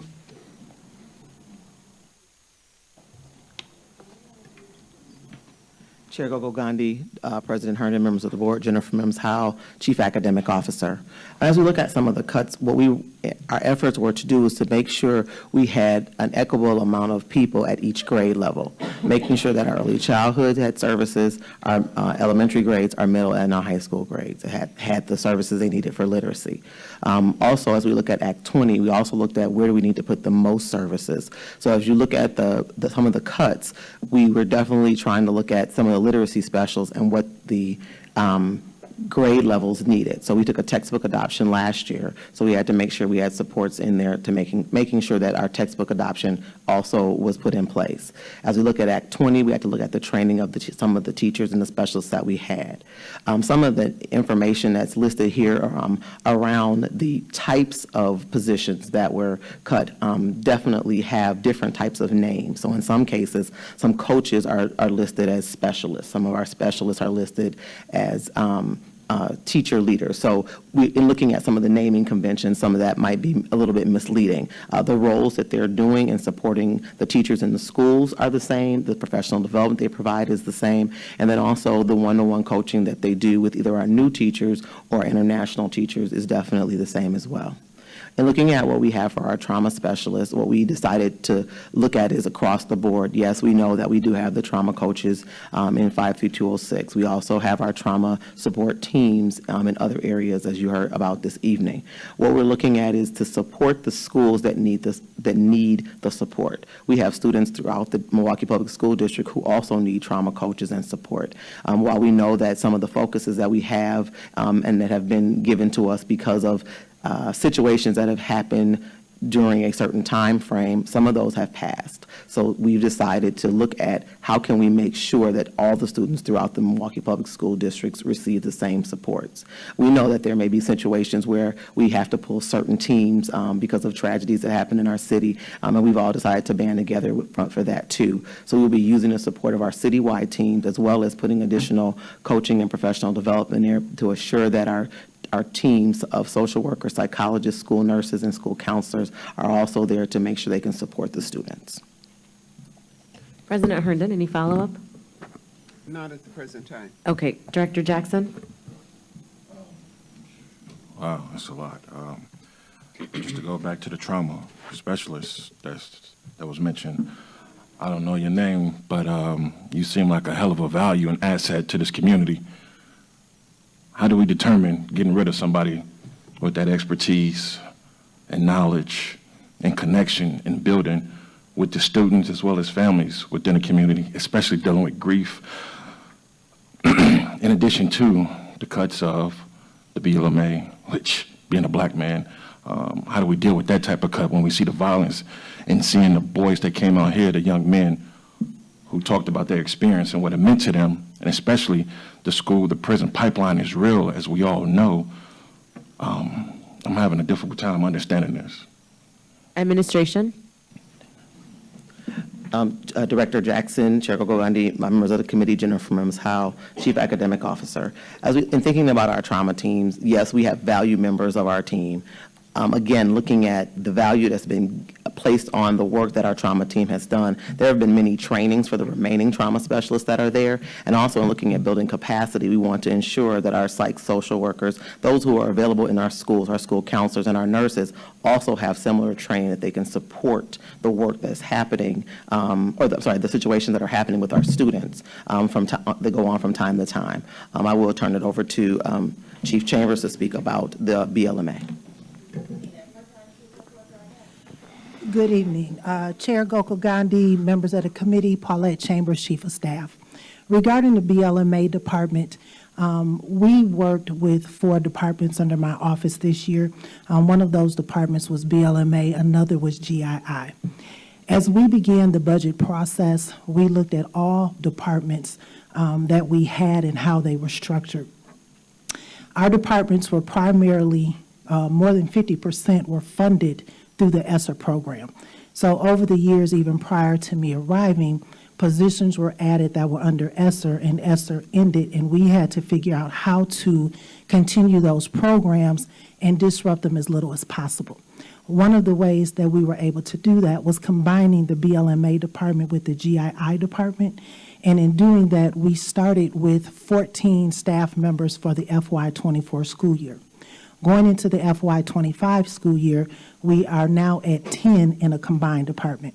That allows us to have 1 director instead of 2, and then that allows us not to eliminate any of the coordinator positions that actually go into the schools in front of the students. With the ESSER grant, planning assistants were added to the department over the last couple of years, giving them a total of 5 planning assistants in a department that had 8 coordinators, almost allowing a 1-to-1 ratio, which is very uncommon, but that was a luxury that we had during the ESSER budget that we had. So in an effort to make sure that we were able to continue to support the schools at the level we have, we were able to maintain a director to oversee the department as a whole, and then we were able to keep all of the coordinators intact who reach out to the schools and run the programs. And we were able to keep a planning assistant for each of those areas per se, so 2 planning assistants to continue to help the coordinators carry out the work. So we were in a very unique position where we were allowed to move forward and still be able to continue those services into the FY25 school year with the BLMA and GII department. Thank you. Director Jackson, any follow-up? So with this referendum passing, there was no way to save them? Administration? With the referendum passing, whether the referendum had passed or not, we were going to have to restructure that department just because of the sheer funding. About $3.2 million of those departments were covered under ESSER. So we were going to have to shift and reorg whether the referendum had passed or not. Had the referendum not passed, our cuts would have been significant. We would have had to have looked at more than just the 3 planning assistants and the shifting director. Okay. We'll go to Director Leonard next. Well, I have dreaded this day for 3 years, I'm going to be honest with you, because I saw where most of the money was coming from with ESSER. And what I was thrilled about was seeing how our restorative practices and BLMA and ethnic studies and all the other things that we could do with that money, I could see what it was doing in our district. It's not like, it's significant, but it was not super big change, but you could see the direction we were going in. And this is not a question, this is more of a statement out of frustration, to be honest with you. So when you see something working in your community and you know that this is what your community needs, and then you know we're not going to have that at that level, I question our ability to be effective, and I fear that we're going to be going backwards, and that just bothers me to no end. I just have to say this, and I'm not pointing fingers at budgets and anything, because I can't figure it out. I mean, $50 to $60 million in cuts, I'm not able to just sit there and figure it out. I will try. I am certainly not a CPA. I was a science teacher, so let's be honest, it's not going to be that. It's a different situation when you're a board director, but I'm making these statements because I want to express very clearly to the public that we need to keep our eyes on where this goes and what happens over the course of the year. Because if we have this, if this situation stays permanent, well, then we're going to be going backwards permanently. And that's something that I just don't think our community wants to tolerate. Thank you. Okay, Director Simpson? Administration, did you want to comment on that? Madam Chair, members of the board, I would just like to say that when we put positions in ESSER dollars, and we are no longer funding, the ESSER budget is no longer available to us after this year. Cuts have to be made, and hard decisions have to be made. We did everything that we possibly could to make sure that we did not interrupt the services to students. Director Simpson. Thank you. And I just want to thank administration. We've all had budget 2x2s where we've been able to ask a lot of questions. And, you know, I know myself, I'm sure others have focused on those 4 groups, you know, PBIS, restorative practices, gender identity inclusion, BLMA, and, you know, you've kind of walked us through that, so I won't belabor that, but I know it's a concern from the community, from board directors, that these are really impactful programs to our students, and investing in them is really critically important. And we've talked on the board floor, not just about, maintaining, but growing the need to grow those programs. So that's a conversation yet to come with this budget cycle. But one thing that I know I did not ask about, it was on my list during our budget meetings. I didn't get a chance to ask it, so I'll ask it now since someone also brought it up, was just the reduction in food service staff. I noticed, and I cannot remember off the top of my head, that looked like maybe 25, 26-ish food service positions were being cut. And I just wanted some clarity on what those positions were and what their role was. Administration? Chair Gokul-Gandhi, Director Simpson, members of the committee, Martha Kreitzman, Chief Financial Officer. The positions in nutrition that are being reduced, some of them were kind of duplicated because there were manager trainees that become managers, and having both positions when the trainees would move into managers wasn't necessary. We would be able to have the manager level and still train the nutrition staff. So Omer's going to explain that better than I can. Chair Gokul-Gandhi, members of the board, Omer Abdullah, Director of School Nutrition Services. Nutrition services, like on the paper, it shows 26.25 FTEs reduction. As Martha mentioned, that we had in our budget previously same FTEs in both lines for food service manager trainees and food service managers. What we do is we bring in individuals as food service manager trainees. They go through the training and they take the manager position. So once you fill all the manager positions, you're not going to have, let's say if we have 15 manager trainees, you're not going to have 15 manager trainees continue in that role once we have all the positions filled. So that was essentially duplicate FTE in that line. So we just made that correction. And about 4 FTEs are related to Milwaukee Excellence Charter School. Last year, they closed one location, the Happy Hill location, and this year they'll be closing McNair location. So there is a kitchen manager position in each of those locations and the food service assistant positions, which if the school is not there, we don't need those positions. And lastly, after COVID, all of our schools moved to pre-packed meals. So we had a lot more food service assistants in our central kitchens. But as we have been promising for the last 2+ years to transitioning schools to being production kitchens, we have done that, and we made pretty good progress again this year. So that would mean you don't need as many people in the central kitchens because the amount of food that they're packing is decreasing constantly because more schools are production kitchens. So as a result of this, I want to just mention last thing is that not a single person has been laid off from nutrition services.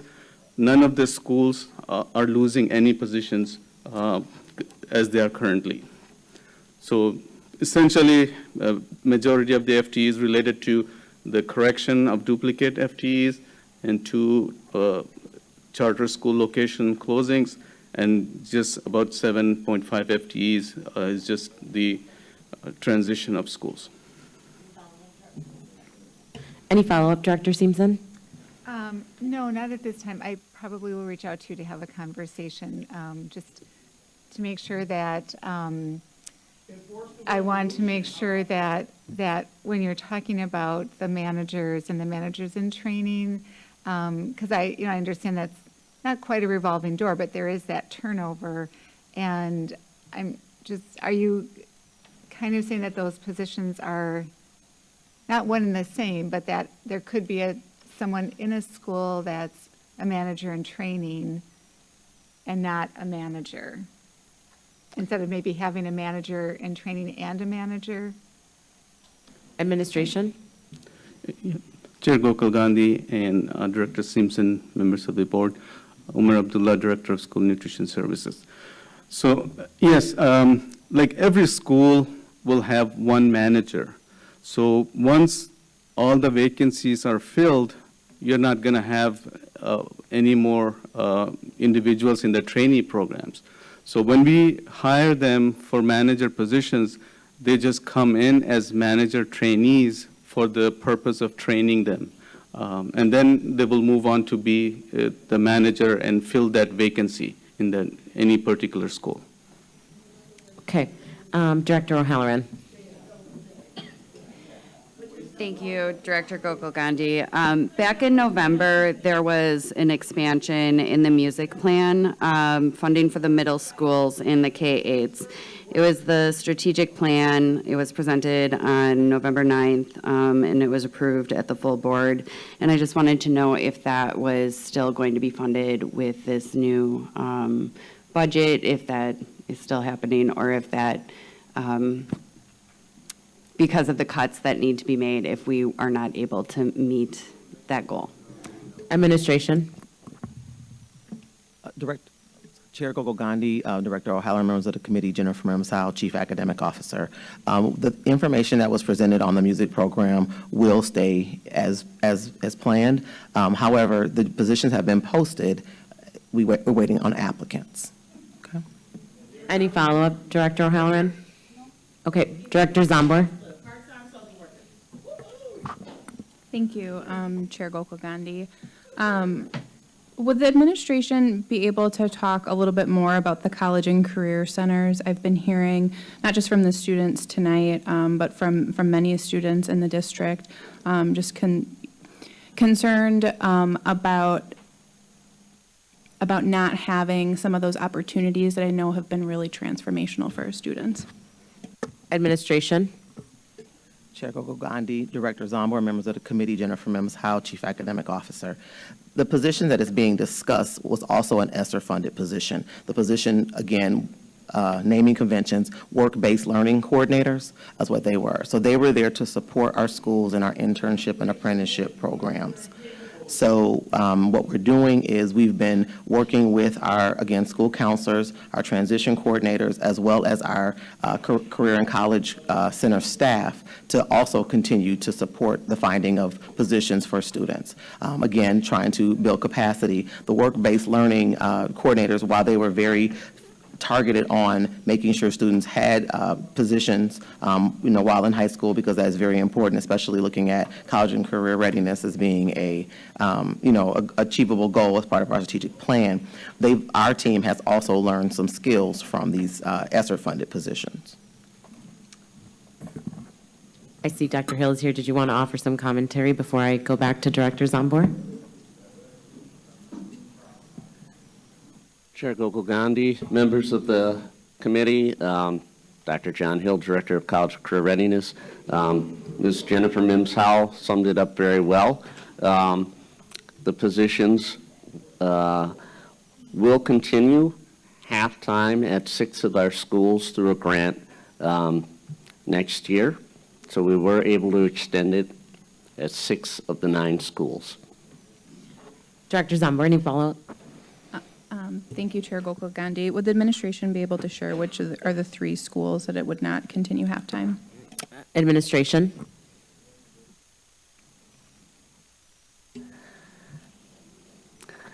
Director Gokul Gandhi, Director Zambor, members of the committee. I can name the schools off the top of my head that it will continue at. So it will be Bayview, Hamilton, South, Obama, Riverside, and Vincent. Okay, we will go back to the top of the list, starting with President Herndon. Do you have another question you'd like to ask? Yes. On the food service, more recently, I'm hearing that there's going to be more changes required by the USDA.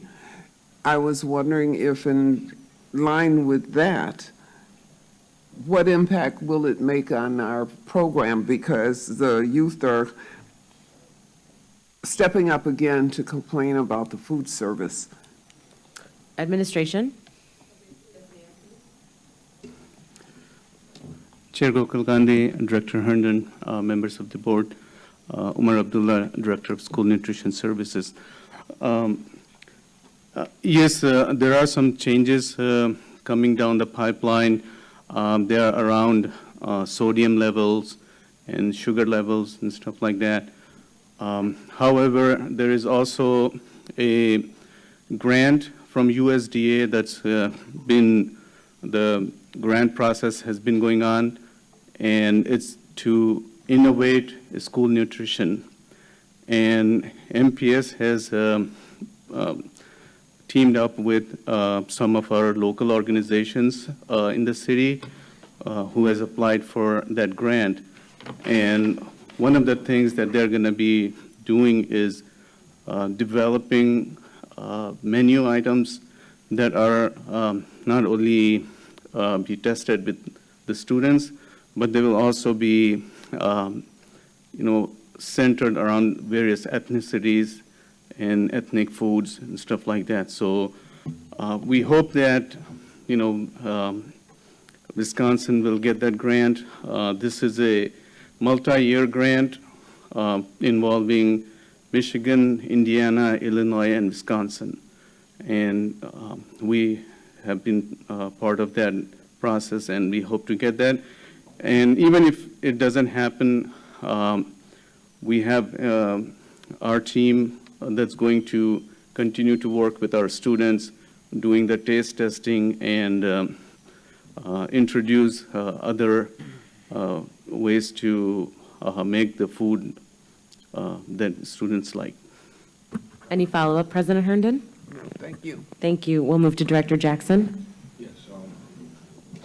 With the cuts with the district mentor teachers, to be honest with you, I wish I had a mentor on my own board and becoming a board member. The value in that is invaluable, I should say. So make me understand or just elaborate more on why those cuts were made when we know the mentor in any space in any age is needed, especially with new teachers. Administration? Chair Gokul Gandhi, Director Jackson, members of the committee, Jennifer Mims Howe, Chief Academic Officer. So in looking at the types of mentor coaches that we had, we looked at the caseloads too, and also trying to make sure that we had enough mentor teachers to sustain the incoming teachers that we have. We also know that our second-year teachers also need support, so we also are looking at mentors within schools to make sure they are supported. At this time, we only have one mentor position that was cut. We did some consolidation of additional funds to fund. We originally had 3 mentor teachers that were being cut. However, with the consolidation of some funds, we were able to reinstate 2 of those mentors. And so currently there's only 1. However, again, in building capacity, we are or will be able to bring back retired teachers to help also in the schools as well as central office, new teachers that are coming into different programs. Any follow-up, Director Jackson? Dealing with the work-based learning with the youth apprenticeship program, especially, of course, mine's being with the trades. With more funds, and I think Mr. Hill can probably speak to this, or at least the funds that's needed to keep that going, considering the students that's in the program, in addition to the relationship that we're now building with Milwaukee Tools, will that continue? Administration? Director Gokul Gandhi, Director Jackson, members of the committee. Yes, we will continue our relationships with our business partners that have been working with our students. Our internship coordinator and youth apprenticeship coordinator positions are still intact. And they are the individuals who do the outward reach to our business community members. So they will still continue to do that work. Okay. Okay, we will go to Director Leonard. So I heard Omar, and I'm not asking him this question, but I heard him talking about grants. And I've had information from various departments, and not really departments, but people in departments and in schools saying that there are some grants out there, but we are not applying for them, or we are not aware of how we can utilize those grants. Do you have information regarding that? I think these are directly related to our restorative practices, BLMA, gender equity. I think there's something else, and I forget. I apologize for not remembering. It could have been ethnic studies, but I forget. But is there any kind of information regarding those grants? Administration. Chair Gokul-Gandhi, Director Leonard, Martha Kreitzman, Chief Financial Officer. We have a grant development area that searches for grants continually. If somebody has information on a grant, we would love to hear about it if we're not applying. And Shelley Perkins is here. Do you have something to add to that? Chair Gokul-Gandhi. Turn your mic on. Thank you. Chair Gokul-Gandhi, Director Leonard, Shelley Perkins, Director of State and Federal Programs. Like Martha Kreitzman said, we do apply for all grants that are available. I have staff that look on the different websites.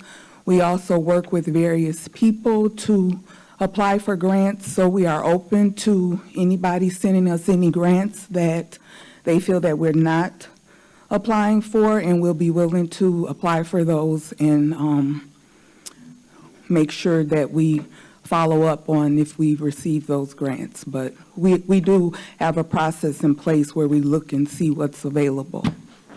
Director Leonard, any follow-up? Yeah, so what I'll do is I'll follow up with them, and I'll make sure they get hold of you because they seem pretty definite about it. And I want to make sure we work every possible source to get whatever money we can. Thank you. Director Simpson. Thank you. So literacy was referenced a few times this evening, and so just wondering about, with mentor teachers or, literacy coaches or the SSTs, sort of like how, since we've reorganized or restructured those supports, what would be sort of the new structure of supports that is available for teachers? And where, those positions, I'm assuming, they're going back into the classroom, filling some of our vacancies. So where and how can teachers access supports? Administration. Chair Gokul-Gandhi, Director Simpson, members of the committee, Jennifer Mims-Howe, Chief Academic Officer. The supports that we provide for our teachers in the classroom will not change.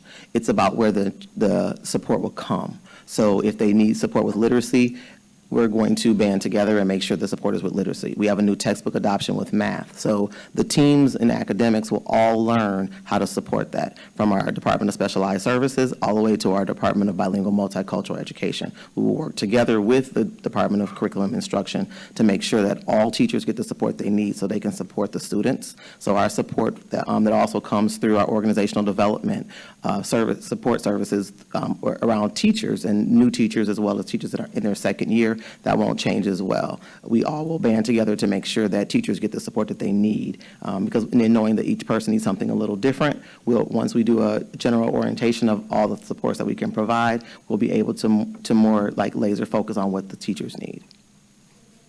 Director Simpson, any follow-up?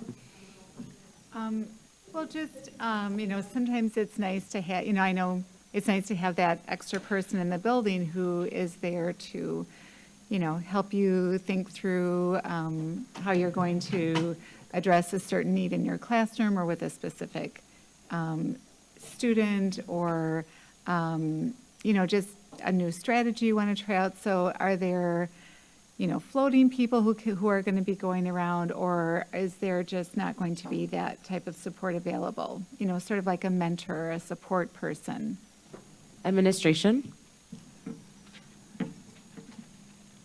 Madam Chair, members of the board, one of the things that we're doing, we're trying to make sure that we can provide every support, all of the professional development. One of the things we're looking at is trying to front-load professional development for the upcoming school year. As far as additional staff that's in schools to help break down smaller groups and things of that nature, we do not have additional staff to provide. We have paraprofessionals that we have in schools, and we are looking to hire as many as we possibly can. We have a number of vacancies with paraprofessionals. We're looking at a number of different ways of how, like Jennifer said, how her departments can gather around to support. We also have some small contracts as well with CISA 1 to provide some coaching and additional services that way. But we do not have and will not have additional staff that will be available to go into classrooms on a moment's notice. So we won't have to rely heavily on the built-in supports that we have at schools with additional staff, such as paras, substitute teachers, and the likes. Thank you. Director O'Halloran. Thank you. In the presentation on slide 26, it was the school operations fund revenue sources, and we're projecting a $7.3 million reduction in state special education aid. Would you be able to speak to that? That's kind of a significant amount, and I was just wondering if that's related to changes that we anticipate from the next budget, or fewer students, or can you speak a little more about that, please? Administration? Chair Gokagandhi, Director O'Halloran, members of the committee, Martha Kreitzman, Chief Financial Officer.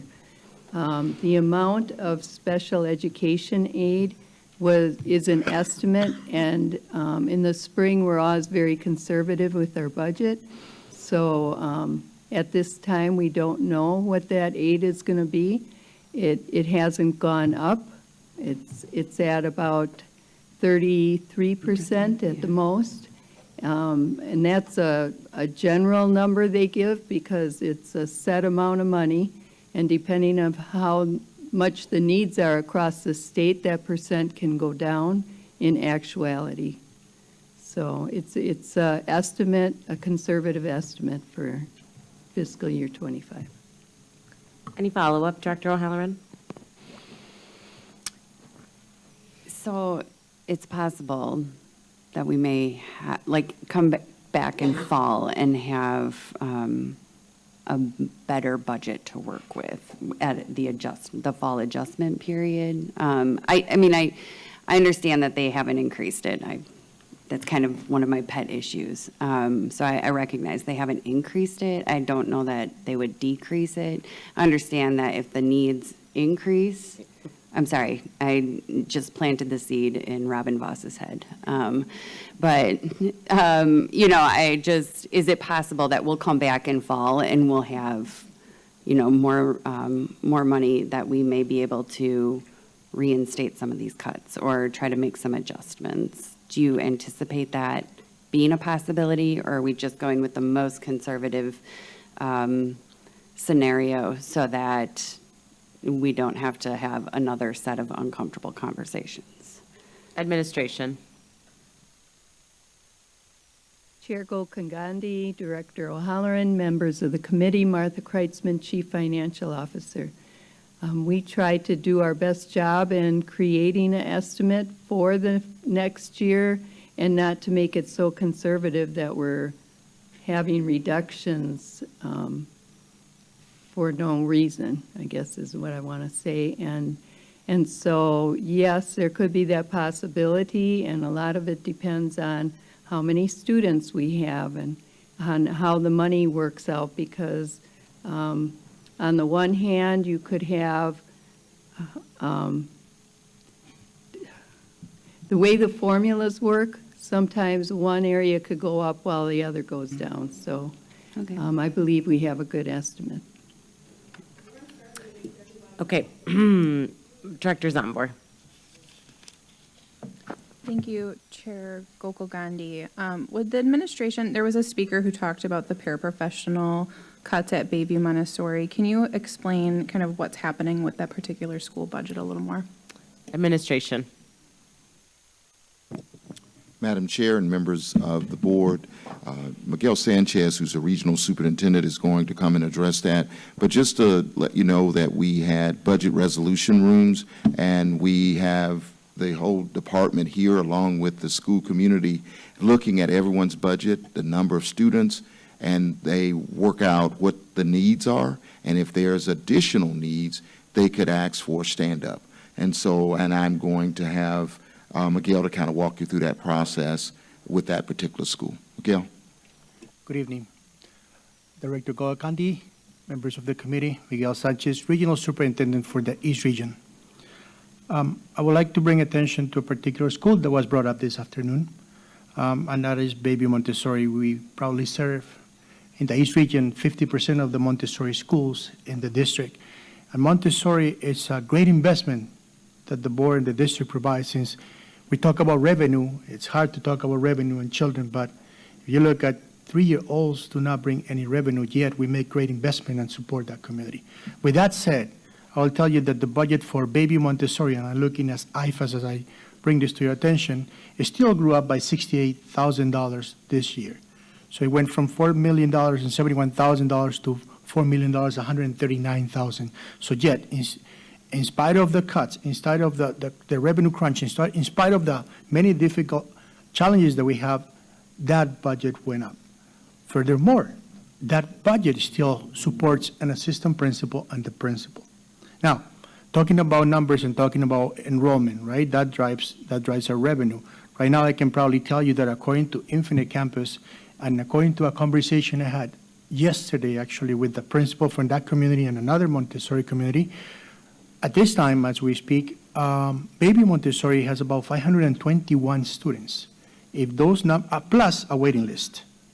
So if those numbers hold, they should be able, that position for the assistant principal could be reclassified and those paraprofessionals could be brought back. So we are in a very good scenario right there. And as I said, that I was discussing with members of the Montessori communities, because we know that Montessori is a very popular program, and we see many children that come out of district or from charter schools applying to that. So in our region, and helping out with our global enrollment, we have shared with our principals that we are going to share waiting lists, and we're going to try to bring people that maybe are applying at Maryland Montessori that has an extensive list. Maybe they want to come across, because many of those parents work near the airport or near Racine, or believe me. So then we are now looking at that. We're all year long, we're looking at possibilities to increase our enrollment. The East Region probably started at 10,250 is needs them as well. So what we do is we look at school by school, and we look at their challenges, their possibilities. We look at opportunities for growth, opportunities for particular opportunities that those or challenges that those communities may face, and therefore the superintendent and the team support us by adding funds. And sometimes we have to go really hard at looking, okay, so let's look at what's going to happen on third Friday. Let's look at how they came out last third Friday. So always looking at opportunities to make sure that those communities get what they deserve and more. Unfortunately, as we know, that inflation is not a good friend of us, right? And it never kept up, or the promise of special education funding. So we try to make the best we have with the available dollars that we have. But yet we keep recruiting and bringing children in because we know that that's the lifeline of the district. Director Zambor, any follow-up? Okay, great. We will go back to the top of the list. President Herndon, any questions? Not at this time. Great. Director Jackson, any questions? No. Okay. Director Leonard, any questions? So I asked this question at the 2x2s, but I would like to pose it again. And it was a good explanation, but it was not what I wanted to hear, but it was a good explanation. So this year we're looking at about between $50 and $60 million in cuts after everything is said. If everything stayed the same next year, meaning our enrollment actually let's say it went up a little bit, inflation somehow did not go up. We might be a little facetious in saying that, but let's just say it did not go up, and all other conditions were equal, what would we be looking at on a baseline of what those cuts would look like? Would they be less? Would we actually get money back, or are we looking at a certain amount of money that would be looking towards cuts again next year? Administration.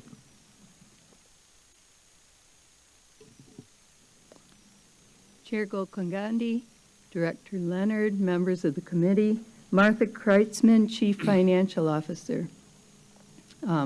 Next year, I believe there's a chart in the budget that talks about how much the differential would be for next year, and I believe it was about 20 million was a prediction. And it's hard to think that everything would stay the same. There would be increases, cost of living increases, et cetera, which would be part of the impact to that. But the referendum has really helped us be able to maintain the services for students and for schools. Any follow-up? No, but it makes me think that we have to do a much, much better job of developing some kind of consolidated type of budget that we can be consistent with so that we don't have these extreme ups and downs. So we have programs that we want to make sure that we give to our students and make sure that we, I hate to use the word grow, but we want to grow as a district, but we have to do it in such a way that our budget is within a range that is doable. Even 20 million sounds like a lot. I remember when 20 million was mentioned here 20 years ago, and we were freaking out as teachers in our district. So I just want to stress that the importance of understanding that. And do I understand that? I'm going to ask Martha. Am I understanding that correctly? My concept of a budget down the road is to get to the place where we become much more consistent so that we can put programs in place and people in place so that we don't have these constant changes and shifts with employment issues. Administration. Chair Gokongandi, Director Leonard, members of the committee, Martha Kreitzman, Chief Financial Officer.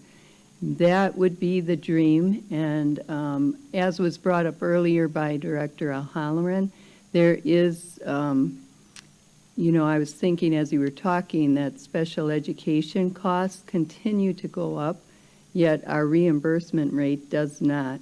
So we're going to continue to have a problem with our budget.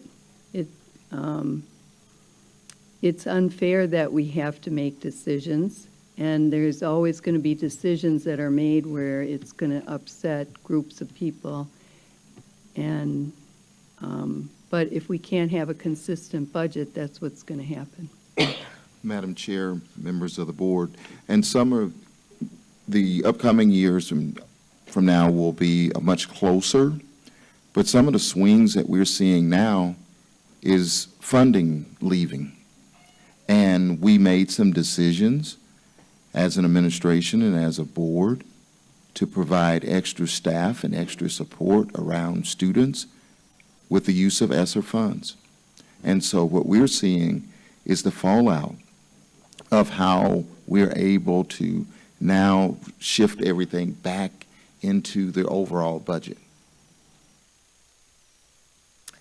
Thank you, Director Simpson. Director O'Halloran.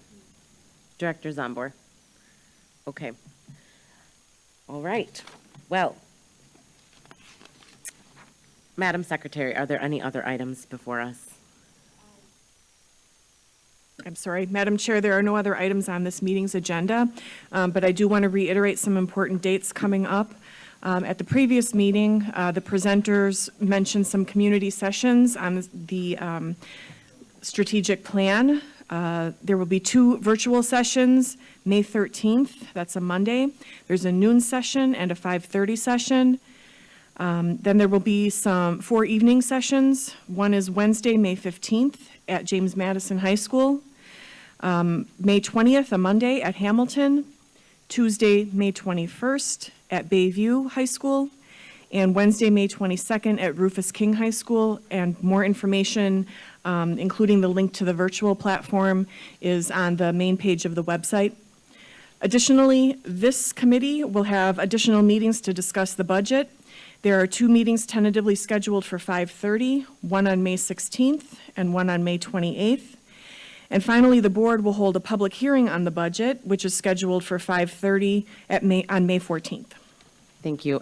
Just some closing comments. You know, I think that you've heard tonight that this year is going to be difficult, and this is not a you versus us. This is a we, and how do we as a community and as a board get through this?